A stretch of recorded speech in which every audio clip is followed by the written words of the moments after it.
Marks कहीं नहीं गए थे। तो अब हम लोग स्टार्ट करने जा रहे हैं हमारे जो योगा का जो यूनिट 1 था यानी कि पार्ट ए एम्प्लॉयबिलिटी स्किल्स, वो वाला पार्ट हम लोग कवर करेंगे। तो उसमें सबसे पहले हमारे पास आता है कम्युनिकेशन स्किल, जो हमारा चैप्टर 1 है एम्प्लॉयबिलिटी स्किल्स वाले के अंदर। तो उसकी डेफिनेशन पहले देख लेते हैं। तो डेफिनेशन क्या है? It is a two way process of exchanging information. ये एक दो तरह का रास्ता है जिससे हम लोग एक्सचेंज करते हैं किसी भी इन्फॉर्मेशन, कोई संदेश को। अब टू वे प्रोसेस का मतलब क्या है? आप हो, जैसे आपने जो इन्फॉर्मेशन भेजी, वहाँ से उस पर्सन ने रिसीव की, उसको सुना और वापस आपको कुछ फीडबैक दिया। तो ये हमारे पास टू वे एक्सचेंज इन्फॉर्मेशन का तरीका हो गया। इसी को हम लोग बोलेंगे कम्युनिकेशन, कि हमने मैसेज भेजा, उसने, सामने वाले ने मैसेज पढ़ा, उसको समझा एंड हमें वापस रिस्पॉन्स दिया। अब इसमें एलिमेंट्स क्या क्या आते हैं? सेंडर, जो मैसेज भेज रहा है, और देन हमारे पास आएगा मैसेज, जो मैसेज वो भेजना चाह रहा है। देन चैनल, चैनल मीडियम यानी कि माध्यम, किस माध्यम से वो मैसेज भेज रहा है। जैसे पुराने ज़माने में चिट्ठी लिख के भेजते थे, आज के ज़माने में हम लोग टेक्स्ट करके भेजते हैं, फिर कॉल के द्वारा। तो हमारे पास आएगा चैनल यानी कि माध्यम। देन हमारे पास रिसीवर, हम लोग किसको मैसेज भेज रहे हैं, जो इस मैसेज को रिसीव करे, यानी कि किसको मैसेज वो मिल रहा है, तो वो हमारे पास हो गया रिसीवर। फिर जब रिसीवर जो मैसेज पढ़ेगा और जो हमें फीडबैक देगा, यानी कि बताएगा जो भी हमने उसे बताया था, तो उसको हम लोग बोलेंगे फीडबैक्स। तो हमारे पास डायरेक्टली क्वेश्चन में आ सकते हैं कि what are the elements of communication. तो उसमें हम लोग लिख के आएंगे सेंडर, जो मैसेज भेजता है, देन मैसेज किस माध्यम से भेज रहा है, वो channel medium, then receiver, then उसका फीडबैक जो हमें मिलेगा रिसीवर के थ्रू। फीडबैक कौन देता है? रिसीवर। देन हमारे पास इफेक्टिव कम्युनिकेशन, हम लोग अच्छे तरह से कम्युनिकेशन कैसे कर सकते हैं, फिर क्या कैरेक्टरिस्टिक है इफेक्टिव कम्युनिकेशन की। तो कम्युनिकेशन क्लियर होनी चाहिए, कंसाइज होनी चाहिए और एक्यूरेट होनी चाहिए, यानी कि ज़्यादा लंबी चौड़ी भी नहीं होनी चाहिए, सीधा स्टिक टू द पॉइंट, जितनी काम की बात है उतनी होनी चाहिए और एकदम सही होनी चाहिए। ऐसा नहीं कि कुछ हम लोग गलत इन्फॉर्मेशन पास करें, तो वो हमारे पास इफेक्टिव कम्युनिकेशन में नहीं आएगा। अब कम्युनिकेशन स्टाइल, बात करने के तरीके। अब इसमें सबसे पहला तरीका है अग्रेसिव। अग्रेसिव नाम से पता चल रहा है आपको, एरोगेंट, इग्नोर्स अदर्स, यानी कि एक रूड बिहेवियर इनका होता है। देन हमारे पास है पैसिव। पैसिव, अवॉइड कॉन्फ्लिक्ट, यानी कि ये लोग क्या कोशिश करते हैं कि लड़ाई, यानी कि कोई भी लड़ाई से बचने की कोशिश करते हैं। तो इसमें सबसे पहले हमारे पास सबमिसिव या फिर एग्रेसिव। एग्रेसिव यानी कि वो अपनी आवाज़ ऊँची करके वो इश्यू को दबाना चाहेंगे। सबमिसिव, वो चुप रह के वो इश्यू को दबाएँगे। तो सबसे पहले जा सकता है। नेक्स्ट हमारे पास असर्टिव। अगर आपके पास क्वेश्चन में है कि बेस्ट तरीका क्या है कम्युनिकेशन का, तो आंसर क्या होगा? असर्टिव। असर्टिव कैसे? ये बेस्ट बैलेंस स्टेट है हमारे खुद के पॉइंट देने का और सामने वाले की सुनने का भी। तो असर्टिव का मतलब यहाँ पे हम लोग सुनते भी हैं और अपना ओपिनियन भी देते हैं, यानी कि हम लोग दोनों तरह से जो अच्छी तरह से यहाँ पे कम्युनिकेट करते हैं, यानी कि हम सामने वाले की बात सुन भी रहे हैं और उसको अपनी बात सही से बता भी रहे हैं। एग्रेसिव सही नहीं है, पैसिव कुछ हद तक सही है, बट बेस्ट कौन सा है? असर्टिव। ठीक है। नेक्स्ट जो हमारे पास टॉपिक है वो है एक्टिव लिसनिंग, हम लोग कैसे सही से सुन सकते हैं। तो ये बहुत ही इंपॉर्टेंट टॉपिक है, जो कि 2-3 मार्क्स के क्वेश्चन में ज़रूर आता है, बहुत इंपॉर्टेंट टॉपिक है। तो उसको जैसे लिखा है वैसे याद कर लेना। सबसे पहले 5 स्टेजेस आता है। एक्टिव लिसनिंग मतलब सही से सुनना। तो सबसे पहले आपने रिसीव किया, आपने बात को सुना, फिर अंडरस्टैंड यानी कि आपने उस बात को समझा, रिमेंबर यानी कि आपने उस बात को याद रखा, इवैल्यूएट क्या वो बात सही है, गलत है, आपने वो परखा यानी कि इवैल्यूएट किया। देन आपने ये सब कुछ करके, सुन के, रिसीव करके ना, याद रख के और सही है या गलत, उसके बाद आपने उसको रिस्पॉन्ड किया। तो ये हमारे पास स्टेप्स, स्टेजेस किसके थे? एक्टिव लिसनिंग के। अब आप कैसे इंश्योर करोगे कि एक्टिव लिसनिंग? तो यहाँ पे आपको याद रखना है रिस्पेक्ट, ये वर्ड याद रखना। तो अब इसको देखते हैं कि किस अल्फ़ाबेट से कौन सा वर्ड या फिर कौन से टर्म्स आ रहे हैं। सो आर से आ रहा है हमारे पास रिमूव डिस्ट्रैक्शन, हमें सारी डिस्ट्रैक्शन को रिमूव करना है। ई फॉर आई कॉन्टैक्ट, जिससे हम लोग बात सुन रहे हैं या फिर जो बोल रहा है, हमें उसे आई कॉन्टैक्ट मेंटेन करके रखना है, जिससे हम लोग अच्छे से उसकी बात को समझ पाए। शो जेस्चर, यानी कि कुछ हैंड मूवमेंट्स आप कर रहे हो ना, तो शो जेस्चर्स करना है, यानी कि हम कुछ हैंड मूवमेंट्स दिखाने, जिससे सामने वाले को भी लगे कि बंदा जो बात सुन रहा है, फिर आपको वो बात समझ में आ रही है। नेक्स्ट हमारे पास पे अटेंशन, हमें सामने वाले की बात पे ध्यान देना है, उसको ऐसा नहीं लगना चाहिए कि आप उसको इग्नोर कर रहे हैं। देन एम्फेसाइज, क्लैरिफाई डाउट्स, ऐसा नहीं कि आप बस सुनते जा रहे हो, आपको डाउट है और आप क्लैरिफाई नहीं करते, जो भी आपको डाउट्स है वो भी क्लैरिफाई करने। Then next, tune to the speaker, don't interrupt, अगर वो कोई बात बोल रहा है तो आप बीच में इंटरप्ट नहीं कर रहे हैं उनकी बातों को। नेक्स्ट है बैरियर्स। अब एक्टिव लिसनिंग में क्या क्या दिक्कतें आती हैं? सबसे पहली, प्री ऑक्यूपाइड नॉइज़ या विज़ल, आप कहीं भी बाहर अगर बात करें तो दिक्कतें आनी ही आनी, यानी कि वॉइस जो है आएगी ही आएगी डिस्टर्बेंस की।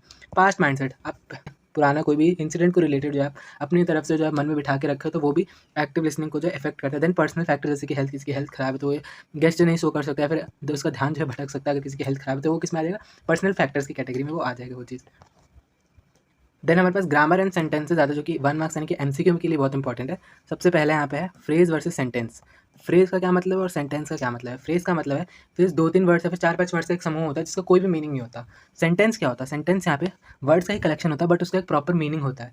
फ्रेज का no meaning, but sentence has complete meaning. ठीक है। कैपिटलाइजेशन रूल्स, इसमें आपको याद रखना है मिंट्स, एम से मंथ्स, आई प्रोनाउन, नाउन्स यानी कि नाम, इसमें खुद का नाम, किसी जगह का नाम, टाइटल जैसे कि डॉक्टर या मिस्टर। फिर हमारे पास जो एस है वो है starting letter of a sentence. अब सेंटेंस का स्ट्रक्चर क्या होता है? सेंटेंस के स्ट्रक्चर में सबसे पहले active, subject does the action, जो भी सब्जेक्ट है वो एक्शन करता है, और पैसिव यानी कि सब्जेक्ट जो रिसीव करता है एक्शन। तो सबसे पहले एक्टिव, एक्टिव में क्या, जो सब्जेक्ट है जो कर रहा है वो एक्शन किया। देन पैसिव में जो रिएक्शन जो है एक्टिव में हुआ था उसी को हमने रिसीव किया। अब सिंपल सेंटेंस यानी कि एक सब्जेक्ट होगा, इसमें एक कोई वर्ब होगी, प्रेडिकेट होगा, और कॉम्प्लेक्स सेंटेंस मतलब जो अलग अलग कंजक्शंस वगैरह से मिलकर बना होगा। तो ये हमसे टाइप्स ऑफ सेंटेंस पूछ सकता है। तो सबसे पहला टाइप होता है सिंपल, जिसमें बस एक ही काम कर रहा है और उसमें एक ही क्रिया हो रही है। कॉम्प्लेक्स, कई सारे सब्जेक्ट हो सकते हैं, बट यहाँ पे अलग अलग चीज़ों को जोड़ के एंड, बट और जैसे कि 2 सेंटेंस को जोड़ देते हैं, हमारे पास कॉम्प्लेक्स सेंटेंस की कैटेगरी में ये चीज़ आ जाएगी। नेक्स्ट है हमारे पास सेल्फ मैनेजमेंट एंड मोटिवेशन, कि हम लोग खुद को मैनेज कैसे करें, मोटिवेट कैसे हों, तो वो वाला हम लोग इसमें देखेंगे, जो कि हमारे चैप्टर 2 वाले ही सेक्शन में आता है। तो इसकी डेफिनेशन क्या है? सबसे पहले तो सेल्फ मैनेजमेंट का क्या मतलब है कि हम अपने इमोशंस को कैसे कंट्रोल करेंगे, थॉट्स, हमारे विचारों को कैसे कंट्रोल करेंगे, हमारा जो व्यवहार है उसको कंट्रोल कैसे करेंगे। तो हम लोग जो अच्छी तरह से कंट्रोल करेंगे उसी को हम लोग बोलेंगे सेल्फ मैनेजमेंट, कि खुद के इमोशंस, खुद के विचार, खुद का व्यवहार, इन सबको हम लोग जब कंट्रोल करेंगे वो हमारे पास आएगा सेल्फ मैनेजमेंट में। अब टाइप्स ऑफ मोटिवेशन, सबसे पहले फिजियोलॉजिकल, यानी कि बॉडी नीड्स लाइक फूड, यानी कि फिजियोलॉजिकल मतलब नीड, आपको ज़रूरत है किसी चीज़ की, जैसे आपको खाने की ज़रूरत है तो वो किसमें आएगा? Physiological motivation. Then psychological, mental achievement, जैसे intrinsic, internal joy, self motivation, आपको खुद ही वो काम करना है, आपको अच्छा लगता है, आपको कुछ मिल नहीं रहा है उसके लिए। एक्सट्रिंसिक यानी कि एक्सटर्नल रिवॉर्ड, आप लोग किसी चीज़ को पाने के लिए, मतलब आपको उसमें कुछ लालच है या फिर आपको उसमें कुछ मिल रहा है तो वो काम आप उसके लिए करते हो, तो वो आएगा एक्सट्रिंसिक की कैटेगरी में। देन गोल सेटिंग, यहाँ पे स्मार्ट, तो स्मार्ट से क्या क्या याद रखना है आपको? स्पेसिफिक होना चाहिए, measurable, action oriented, realistic, timely. आप कोई भी गोल्स बना रहे हो मोटिवेशन, तो उसमें क्या क्या होगा? स्पेसिफिक, आपके ही रिलेटेड होगा। मान लो आपको पढ़ाई करनी है तो आप स्पेसिफिक पढ़ाई करोगे कि आपका ये सिलेबस है, आपको इतने में खत्म करना है। मेजरेबल मतलब आप मेजर करके चीज़ों को, एक्शन ओरिएंटेड, ऐसा नहीं कि आपको पता ही नहीं कि क्या कैसे करना, तो हम जो भी गोल बनाएंगे अपना एक्शन ओरिएंटेड होगा। रियलिस्टिक होगा, जैसे आप रियलिस्टिक गोल बनाते हो कि आप जो है 30 डेज़ के अंदर अपना सिलेबस कंप्लीट करोगे, ये क्या हो गया हमारे पास? रियलिस्टिक गोल। और वो गोल जो टाइमली पूरा होना चाहिए, ऐसा नहीं कि इसमें मंथ्स लग रहे हैं, मतलब जैसा वो काम है उसके अकॉर्डिंग वो टाइमली ही वो चीज़ खत्म होनी चाहिए। नेक्स्ट है हमारे पास पर्सनैलिटी एंड ट्रेड्स, यानी कि पर्सनैलिटी और ट्रेड्स क्या होता है, ये भी 2-3 मार्क्स में आता है।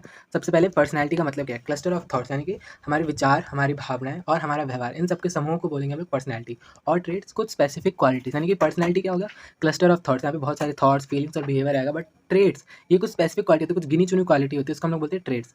अब यहाँ पे बिग 5 मॉडल ओशन, अब ओशन क्यों बोला गया है? पर्सनैलिटी में, पर्सनैलिटी एक ओशन की तरह, मतलब यहाँ पे हमारी कई सारी ट्रेड्स आती है, कई सारे हमारे व्यवहार, विचार आते हैं, इसलिए हमें ओशन बोला गया इस मॉडल को। अब ओशन की फुल फॉर्म डायरेक्टली याद रखना, आपने इनका मीनिंग कोई नहीं पूछेगा, बस आपको फुल फॉर्म पता होनी चाहिए। तो ओशन मॉडल में जो है, ओ से ओपननेस, और फिर सी से कॉन्सियसनेस, फिर ई से एक्स्ट्रावर्जन, देन ए से एग्रीवियस, एंड देन एन से न्यूरोटिसिज्म, यानी कि नेगेटिव ट्रेट है जो कि नहीं होनी चाहिए। तो ये हमारे क्वेश्चन में आएगा 2-3 मार्क्स में। तो लिख देना कि 5 मॉडल क्या है ओशन का? ओपननेस, देन सी से वो एक्स्ट्रावर्जन, एग्रीवियस एंड न्यूरोटिसिज्म। देन इसमें हमारे पास कुछ की डिसऑर्डर्स आते हैं जो हमारे पास मैचिंग में पूछ सकते हैं एमसीक्यू वगैरह में। सबसे पहला पैरानॉइड, यानी कि सस्पिशियस टू अदर्स, यानी कि ये ऐसे लोग जो है दूसरे लोगों पे शक ज़्यादा करते हैं। देन हमारे पास आएगा सिजॉइड, यानी कि लोनर, अकेला रहना पसंद करते हैं। सोशल टाइप, यानी कि बाहर जो है मिलना जुलना, काइंड ऑफ इंट्रोवर्ट पर्सनैलिटी लोग होते हैं। देन हमारे पास आएगा एंटी सोशल, जो कि रूल्स ब्रेक करते हैं, वार्ते किसी भी राइट्स को, तो ऐसे लोग क्या? Anti social. Then histrionic, over dramatic, हर जगह पे अटेंशन सीख करने की कोशिश करते हैं ना, ज़्यादा ड्रामा करते हैं, तो वो कैसे लोग होंगे? हिस्ट्रॉनिक। देन नार्सिस्टिक, नार्सिस्टिक पर्सनैलिटी, उनको लगता है कि वही सबसे ज़्यादा इंपॉर्टेंट है, बाकी तो कोई उनके आगे कुछ है नहीं, तो ऐसे लोगों की पर्सनैलिटी को बोलते हैं हम लोग नार्सिस्टिक पर्सनैलिटी। अब अवॉइडेंट, फियर रिजेक्शन, ऐसे लोगों को डर लगता है कहीं पे भी रिजेक्ट होने से, तो ये लोग नई अपॉर्चुनिटीज़ मिस कर देते हैं क्योंकि इन्हें डर है कि कहीं वो रिजेक्ट ना हो जाए। देन सबसे फेमस ओसीपीडी, ओसीडी, आपने सुना हो ओसीडी मतलब जैसे कुछ लोग होते हैं जिनको हर चीज़ परफेक्ट चाहिए, अगर कोई चीज़ रखी है तो वो भी एकदम परफेक्टली रखनी चाहिए, यानी कि एक्सट्रीम परफेक्शनल, यानी कि हर एक चीज़ एकदम परफेक्ट होनी चाहिए। तो ऐसे लोग जो डिसऑर्डर किस कैटेगरी में आते हैं? ओसीडी या फिर ओसीपीडी। तो इसी के साथ हम लोगों ने पहला पेज इसका खत्म कर लिया। हम लोग नेक्स्ट पेज पे करेंगे और हमारा जो एम्प्लॉयबिलिटी का जो पार्ट है, यानी कि पार्ट ए, वो हमारा खत्म हो जाएगा 10 मार्क्स के लिए जो आता है पेपर में। अब हम लोग हमारे नेक्स्ट पेज में एंटर कर चुके हैं, जिसमें हम लोग करेंगे आईसीटी स्किल्स और एंटरप्रेन्योरशिप स्किल्स और साथ में ग्रीन स्किल्स। तो ये सारा हमारे इस पेज में कवर हो रहा होगा और इसी के साथ जो हमारा पूरा पार्ट ए है, यानी कि एम्प्लॉयबिलिटी स्किल्स होगा वाला, तो वो खत्म हो जाएगा इस वाले के साथ में। तो सबसे पहले हमारे पास आईसीटी स्किल्स में आईसीटी स्प्रेडशीट। अब सबसे पहले स्ट्रक्चर समझते हैं, तो उसमें आएगा रो। रो मतलब कि हॉरिजॉन्टल, हॉरिजॉन्टल यानी कि ऐसे। सो रो कैसी होती है? हॉरिजॉन्टल होती है, नंबर्स 1 2 3 कितनी भी हो सकती है। देन हमारे पास आएंगे कॉलम्स, कॉलम्स वर्टिकल होते हैं, तो यानी कि ये वाली हमारे हो गई रो और ये वाली हमारे पास क्या हो गए? कॉलम्स। अब डिफॉल्ट शीट्स, तो ये कितनी होती है? 3 वर्कशीट्स होती हैं हर वर्कबुक में। तो ये जो बेसिकली वाला जो चैप्टर है सीधा आपको याद ही करना है, इसमें ज़्यादा कुछ समझने का है नहीं, जो टर्म्स एरर्स दिए हैं वो सीधे याद करो। एमसीक्यू में ज़्यादा से ज़्यादा पूछेगा और उतना इंपॉर्टेंट नहीं है ये वाला पार्ट। तो अब जल्दी से देख लेते हैं।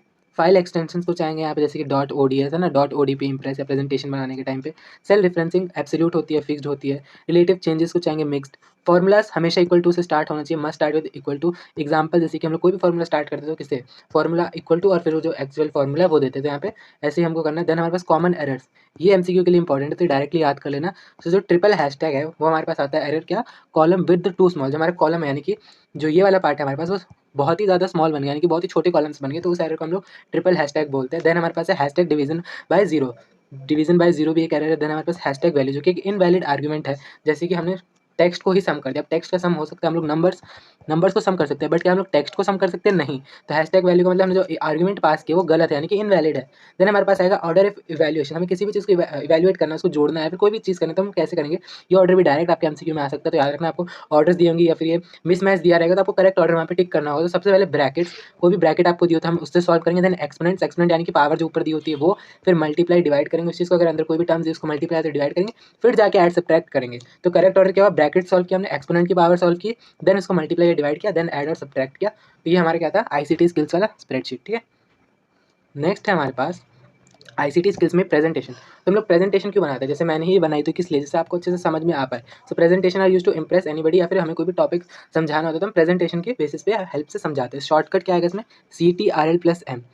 अगर आपसे MCQ में पूछे कि न्यू स्लाइड के लिए शॉर्टकट कौन सा यूज होता है, तो आंसर क्या होगा उसका, CTRL+M। तो न्यू स्लाइड हम लोग किससे करते हैं, CTRL+M दबा के। अब सेव कैसे करते हैं, या फिर save as. So save simply समझो, सेव में हमने क्या किया, ओवरराइट किया, एक एग्जिस्टिंग फाइल हमने बनाई यहाँ पे।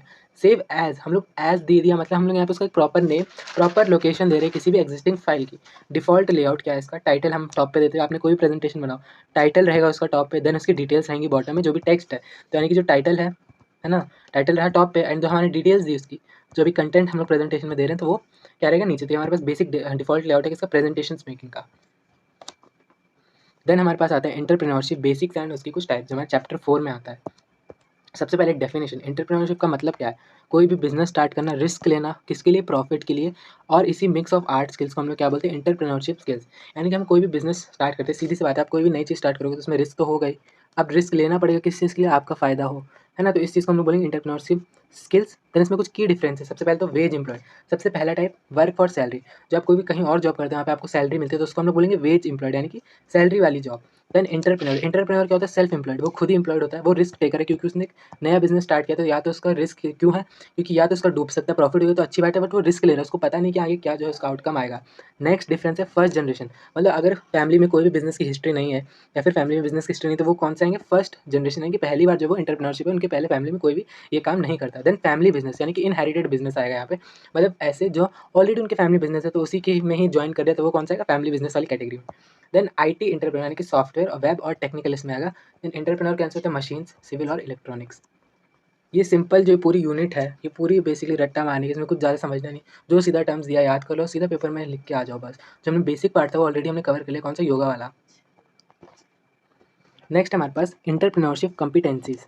तो इसमें सबसे पहले बैरियर्स, एनवायरमेंटल कैसे, लैक ऑफ रिसोर्सेज की कमी है ना, स्किल्ड लेबर, मतलब अच्छे जो लेबर्स यानी कि अच्छे जो काम कर सकते हैं उनकी कमी है ना, सोर्सेज की कमी, रिसोर्सेज की कमी, या फिर पर्सनल खुद के कुछ फैक्टर, यानी कि फेलियर ऑफ फेयर, आपको खुद ही डर लग रहा है तो आप एंटरप्रेन्योर कैसे बनेंगे, जब आपको खुद ही डर लग रहा है तो एंटरप्रेन्योर को रिस्क लेना पड़ता है। बैड माइंडसेट, आपका माइंडसेट ही सही नहीं है कि आपको ग्रोथ करनी है क्या, आप डाउट में हो, आपको नहीं पता कि कैसे क्या करना है, तो ये सब जो है कॉम्पिटेंसीज यानी कि दिक्कतें आएंगी, बैरियर्स आएंगे इस चीज़ में। अब क्रिएटिव इंप्रूवमेंट टूल, ये आपको डायरेक्ट वर्ड से याद रखना है, स्कैम्पर। स्कैम्पर में सबसे पहले substitute, combine, adapt, modify, eliminate, reverse. आप कोई भी आइडिया सोचो, सबसे पहले आप उसको मन में लाओगे, उसको आइडियाज अपने जितने आइडियाज हैं सबको कंबाइन करोगे, फिर अडैप्ट यानी कि उसको कोशिश करोगे, अगर कोई उसमें गड़बड़ है उसको मॉडिफाई करोगे, जिस चीज़ में गड़बड़ है उसको एलिमिनेट यानी कि उसको हटाओगे प्लान से, और अगर आपको लग रहा है कि ये चीज़ पहले होनी चाहिए, ये चीज़ बाद में, तो आप उसको रिवर्स या फिर रीअरेंज करोगे। ठीक है, लास्ट ग्रीन स्किल, जो कि चैप्टर 5 हमारा एम्प्लॉयबिलिटी स्किल्स का। सबसे पहले green jobs, employment is environmental sector aiming for sustainable economy. अब सस्टेनेबल इकोनॉमी का मतलब हम लोग आज की ज़रूरतों को पूरा करेंगे बिना फ्यूचर वाली जनरेशन को हट के, हट मतलब उनके लिए हम लोग रिसोर्सेज जो खत्म नहीं करेंगे, ऐसे तरह से हम लोग यूज़ करेंगे आगे वाली जनरेशन के लिए भी रिसोर्सेज बचे रहे। तो ऐसी इकोनॉमी को क्या बोलेंगे हम लोग, सस्टेनेबल इकोनॉमी। अगर आपसे डेफिनेशन पूछी जाए बट इज सस्टेनेबल इकोनॉमी, तो आपको यही लिखना है कि sustainable economy is the economy where we are meeting present needs without hurting future generation. हम लोग आज की ज़रूरतों को भी पूरा करेंगे बट बिना रिसोर्सेज को खत्म किए, रिसोर्सेज को सही से इस्तेमाल करके, ताकि आगे वाली जनरेशन भी उन रिसोर्सेज का यूज़ कर पाए।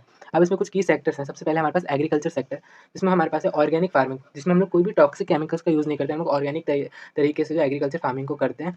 अर्बन ग्रोअर्स, बैम्बू चैनल्स, या फिर eco friendly drip irrigation. Drip irrigation का मतलब क्या है, जैसे यहाँ पे कोई भी फील्ड है उसके ऊपर ऐसे पाइप लगा दिया जाएगा, सब में थोड़े थोड़े होल्स होंगे, थोड़े थोड़े डिस्टेंस पे, उससे जो है वाटर ऐसे गिरेगा, तो इसमें पानी यानी कि वाटर की बचत होगी। तो इस वाली टेक्निक ऑफ इरीगेशन को हम लोग बोलते हैं ड्रिप इरीगेशन।